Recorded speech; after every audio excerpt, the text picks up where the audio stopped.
Hello, you're watching HW News. The Congress party has finally released its manifesto exactly 10 days before the Lok Sabha elections. The main opposition, the Congress party, has unveiled its manifesto in the presence of former Prime Minister Manmohan Singh and former Finance Minister P. Chidambaram and other senior party leaders.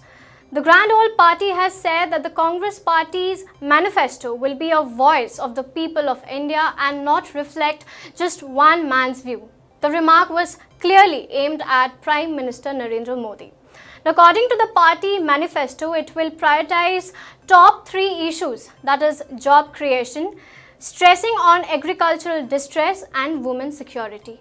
On such issues, other issues like Dalit, youth's minority, the state of healthcare and education, and the concern of the internal and national security are also part of the manifesto. Now, according to the Congress party, it is an overall roadmap to boost economic growth of our country. At the release of the party's manifesto, former Finance Minister P. Chidambaram has said that the manifesto is an idea to set a new narrative ahead of the upcoming election of 2019. The Congress manifesto is called as Jan Awaaz Ghoshna Patra. This manifesto spells out what we can plan to do to get rid of the poverty. The Congress manifesto also focuses on 5 main themes. Let me show you what are the 5 main themes. Number 1 comes the Nyay scheme, which is the Garibi per war. It is around 72,000 rupees to be given per year to the poor people, to the BPL people.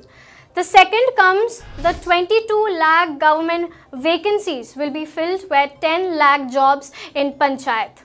Now, the third comes the separate of budget for farmers. The loan default can be treated as criminal offence but as a civil offence. Now, the fourth part is 6% of the GDP will be spent on education. And the fifth part is the national security and internal security. These are the 5 main themes of the manifesto, of the Congress manifesto. Now, let us hear what the Congress President Rahul Gandhi has spoken of. Manifesto में 5 बड़े idea हैं. हमारा हाथ का symbol है और 5 हमारे main themes हैं. सबसे पहला थीम न्याय का थीम. प्रधानमंत्री ने कहा कि 15 लाख रुपए हर बैंक अकाउंट में डालेंगे, और वो झूठ था. पूरा देश जानता है कि वो झूठ था. हमने उनकी बात पकड़ी और मैंने मैनिफेस्टो कमेटी से पूछा और कहा कि सच्चाई निकाल के हमें दीजिए. हिंदुस्तान के गरीब लोगों के बैंक अकाउंट में सचमुच हिंदुस्तान की सरकार कितना पैसा डाल सकती है. और एक नंबर दिया उन्होंने मुझे, 72,000 रुपए हर साल. गरीबी पर वार 72,000. Right, now joining with us our business and finance editor Akhilesh Bhargav. Sir, big promises have been made by the Congress party. The manifesto says that it is focusing on 5 main themes, and one of the main themes that they have spoken of, they have concentrated on is the Nyay income guarantee scheme that guarantees around 72,000 rupees per year per family. Now, according to the party, they are saying that the scheme is going to benefit in 2 ways. First, that is the poor will get direct money to their pocket, and second, they are saying that the economy will start running, which was stalled due to demonetization. So, do you think that these schemes are viable? Anusha, I think this Nyay scheme that has been announced, it's more of a poll goodie than a well-thought scheme. Even though Mr. Gandhi says that this scheme has a concurrence of many economists, which of course includes the likes of Dr. Raghuram Rajan. But Raghuram Rajan himself says that this scheme needs a very focused targeting, which has not yet been identified, and it will need the creation of a fiscal space to ensure that it does not become a permanent dole. In other words, there's a question mark on where will this 3,60,000 crores come from in order to be implementing such a huge minimum income guarantee program as the Congress promises. So first of all, we really don't know whether India has the ability to fund such a scheme, whether it is in the interest of India really, or will such a scheme be funded by subsuming all other subsidy schemes which are meant for the poor, which does not mean really anything substantial incrementally for them. So question mark about how, why, where, when, and how will it be funded. As far as the remonetization part is concerned, we at SW News have always believed that the damage of demonetization was irreversible and irreparable. And trying to say that this scheme will remonetize and revitalize the Indian economy, it doesn't amount to any remonetization. The damage is done. India has got enough currency. It's a question of how do we kickstart the economic growth for the informal sector. Right. So I think this flagship scheme of the Congress that they are announcing is certainly just a pre-poll promise, almost bordering on a jumla, because we don't even know where the money will come from, whether India has the money, whether we have the ability to add so much of an expenditure in our kitty when we are at the moment struggling for collecting additional revenues. Right, but sir, Rahul Gandhi has said that these schemes have been developed with the help of certain top economists as well. Well, the top economists themselves are saying that we need to create a fiscal space. In other words, we'll need to find the resources from where to be able to implement the scheme. So it sounds good. The top economists may have said something, but what comes out is very clear that the resources, which is the biggest question we ask, are missing. And if they are going to implement it by subsuming all other subsidies, then it is only old wine in new bottle, and that doesn't amount to any kind of a promise. So another issue that they have mainly focused on was the job creation. The manifesto speaks about filling vacancies of government jobs. And Rahul Gandhi have openly slammed Prime Minister Modi that he had not fulfilled the 2 crore job promises. And now he's saying that there are 22 lakh positions still vacant.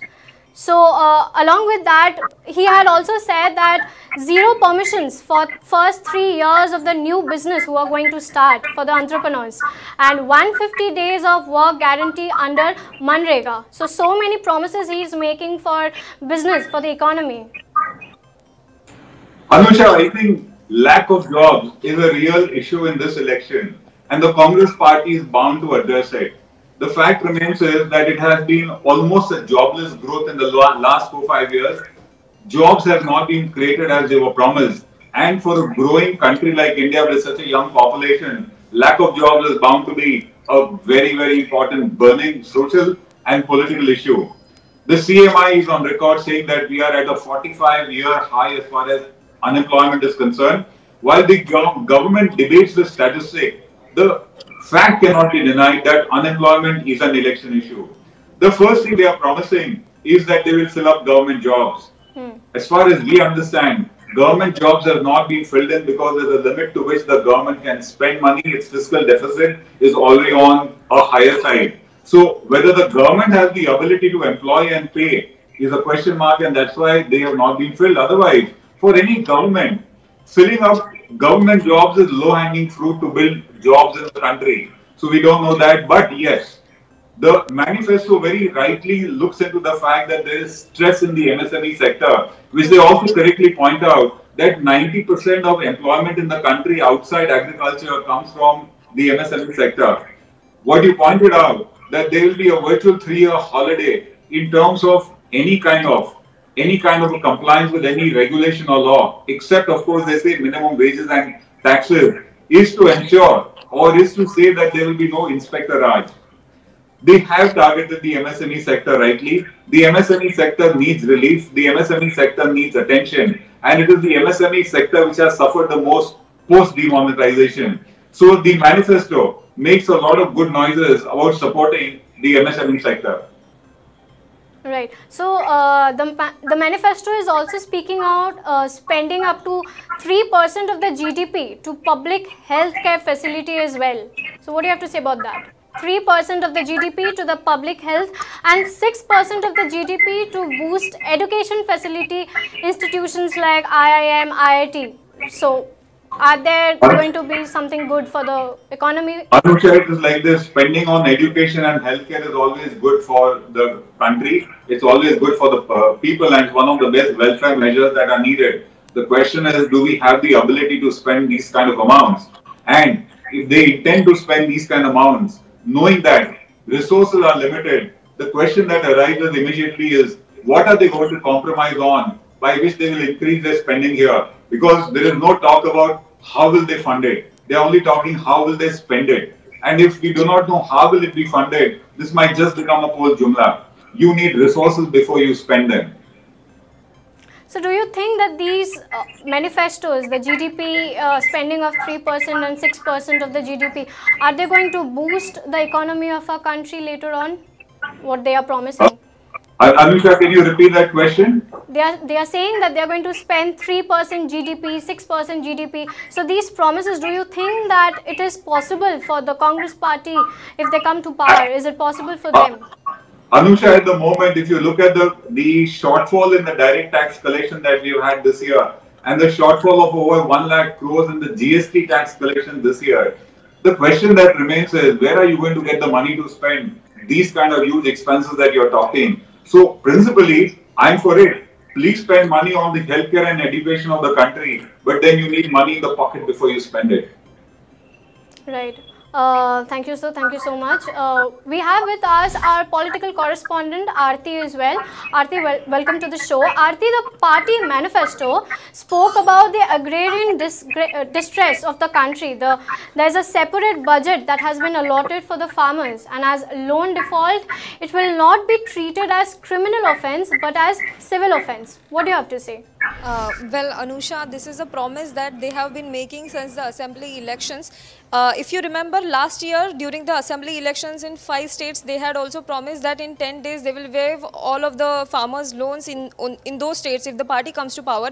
And after they came to power in Chhattisgarh, Madhya Pradesh and Rajasthan, they said that within 10 days they waived off all the loans of farmers. Now the thing is, rural distress, the agrarian crisis is for real in India, and the farmers are actually suffering. And these kinds of promises are what we can say are very populist, but then they have seen it in the assembly elections that they actually work on poll booths. People coming out actually voting for the Congress party, and the Congress has formed government in all these 3 states of Chhattisgarh, Madhya Pradesh and Rajasthan, banking on this promise of waiving loans of farmers. And that is why I guess the party has got the boost from where they are now promising it in the Lok Sabha election, that they will waive off loans of farmers all over the country if they come to power. Right. Earlier in a tweet, Rahul Gandhi has said that if they are voted to power, they will scrap out the Niti Aayog and will replace with a lean planning commission whose members will be renowned economists and experts, which are around 100 staff will be allotted into this new planning commission. Aarti, what do you have to say about this? Well, the Planning Commission came into existence in 1951. It was established by our first Prime Minister Pandit Jawaharlal Nehru to set a 5-year goal and a 5-year plan for the country, so that they can establish the goals and the country can work in that direction to achieve these goals. Now the thing is, in 2014, when the Modi government came to power, the first thing Prime Minister Narendra Modi did was scrapping the Planning Commission and starting a Niti Aayog. Right. And Prime Minister Modi said that it is an approach where they have taken along with them all the states, and they are taking into consideration what the states have to say in the overall Planning Commission's agenda. So I guess Rahul Gandhi has not only talking about scrapping Niti Aayog, but he is also talking about a lot of things that Modi government has started. But the new Congress government, if it forms the government in the center, they want to replace it.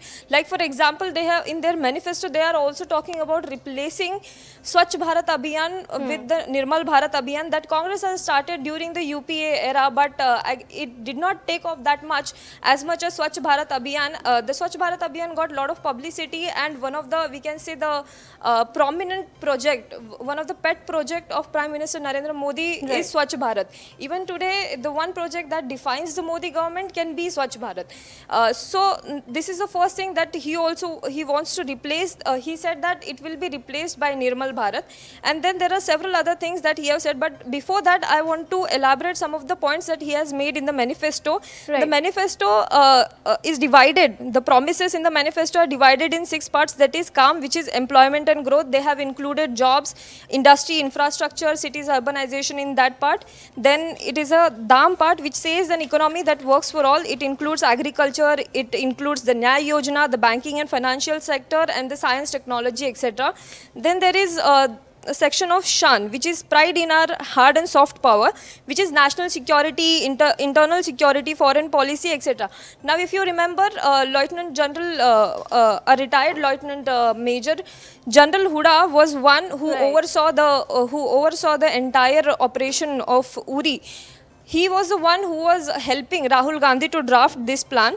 Then they have come up with Sushashan part, where they have promising good governance through independent and accountable institution, in which, interestingly, they have also pointed out that media and freedom of the media. Congress party has been raising this issue that media freedom is being stifled in the Congress, in the NDA government, and that is why they have also included it in the good governance part. Then they are coming with Swabhiman part, where they have included northeastern states, Jammu Kashmir, women's empowerment, etc. and Samman, which is a life of dignity for all, in which they have included healthcare, education, child welfare, water management, etc. Now this entire manifesto that has been drafted by the Congress party after 121 public consultation, 53 sessions with farmers, teachers, entrepreneurs, and 24 states and 3 union territories in over 60 locations and 12 countries from where the NRIs were represented. So basically the Congress party is saying that they have consulted all walks of life, they have consulted experts, and after consulting with these experts and people from across all walks of life, they have drafted this manifesto. Now I want to also spend some few minutes on speaking about what are the promises, other promises apart from these 5 main points that they have made in the manifesto. The one that I talked about was replacing Nirmal Bharat. Then they have also promised that NEET exam will be replaced with the state level exam. So in states like Tamil Nadu, there were a lot of problems because of NEET. There were a lot of student who opposed NEET, and that is why the Congress party has promised that NEET exam will be replaced with state level exams. They have also promised 3% of GDP on healthcare, which we have already covered. Then they said that they will pass a new law in the first session of the parliament to punish hate crimes. Now this is a major point, I believe, in this manifesto, because mob lynching is the one topic that has been in headlines throughout these 4 years of the Modi government, and there have been demands that to bring in the Manav Suraksha Kanun, that is Masuka, and the Congress party has promised that they will pass a new law in the first session of the parliament to punish these hate crimes and lynching. And if there are lynching cases, then the police and district admin will be held responsible. Now they have also come up with the Withdraw Citizenship Amendment Bill. Now if you know, the NDA government and the Northeast Democratic Alliance has been in tatters because of this Citizenship Amendment Bill. And now the thing is, the Citizenship Amendment Bill has also costed the NDA government its allies in northeastern states. There has been a lot of backlash from the northeastern states of Assam, Nagaland, etc., where they have said that this Citizenship Amendment Bill should not be there, and there have been a lot of protests against that. Congress party has said that they will withdraw the Citizenship Amendment Bill, which has been passed by the Modi government. Now they are also coming up with the promise of reducing presence of army in Kashmir Valley. Jammu and Kashmir police will maintain law and order, and AFSPA will be reviewed. Now this point is very important, because only yesterday Omar Abdullah, the former chief minister of Jammu and Kashmir, had said that they will ensure that if NC, National Conference, comes to power, they will ensure that the president, that is president and the prime minister of Jammu and Kashmir, will be the real possibility. Even Shah Faisal, who has formed the new party, the former IAS officer who formed his new party last month, has also backed this demand of forming a prime minister's post for the Jammu and Kashmir. Now Congress party has said that they had always alleged that Modi government has completely mishandled the way Kashmir was. They are saying now that they will reduce the presence of army in the internal areas of Jammu and Kashmir, and the army will only be limited up to the border areas, and the internal matters will only be sorted by the Jammu and Kashmir police. They will also appoint 3 interlocutors from the side of the government, and then these interlocutors will hold talks with all the stakeholder parties in Jammu and Kashmir. So do you think that that will bring certain change in the value of Jammu and Kashmir? Well, the valley, we can say that in 4 years we have seen that there have been complete mismanagement and complete political downfall in Jammu and Kashmir. BJP going along and aligning with PDP, we all know where it has brought Jammu and Kashmir to. After they broke up, the parties which had completely different ideologies came together for political power to establish the government in the state, and now the state is under the governor's Rule. Right. Correct. Right. Then they have also promised 33% reservation in Lok Sabha and State Assembly in first Parliament session for women. This women's reservation bill has been the major point all over all these years. There were promises of women's reservation bill to be passed in 2014 NDA's manifesto as well, but that did not happen. Interestingly, BJD, the Biju Janata Dal of Odisha, have promised for 2019 Lok Sabha election that if they are elected, they will push for this 33% reservation for women in Parliament. Now, also one of the biggest promises the Congress has made in the manifesto is omitting 124A sedition law. The sedition law has been there in our IPC since the British era. However, the Congress has said that this sedition law is very controversial. They will omit 124A sedition law. We all know because of JNU now that sedition law is very popular and everybody knew that sedition law was applied to them. So, Congress party is saying that this 124A, that is Sedition Act, will be abolished. So these are some of the points that have been raised by the Congress party in their manifesto. Now it remains to see whether they are actually going to fulfill these promises or not. Right. Aarti has given you an elaborate about this entire manifesto that they have launched today. They are calling this manifesto as Hum Nibhayenge. The title itself means that the Congress party will deliver all the promises that it has made in the manifesto, starting from the Nyaya scheme to other such policies, which shows that, you know, in 2014 Prime Minister Modi led Bharatiya Janata Party had made many promises back in 2014, but none of them seems to be fulfilling. Now let us see whether the Grand Old Party's manifesto will be different or will go at the same path with the Bharatiya Janata Party. Stay with us. Until then, stay tuned to hwnews.in. Now be the first to know about the latest updates on our new news app. Go on your Android or iOS, search for HW News Network.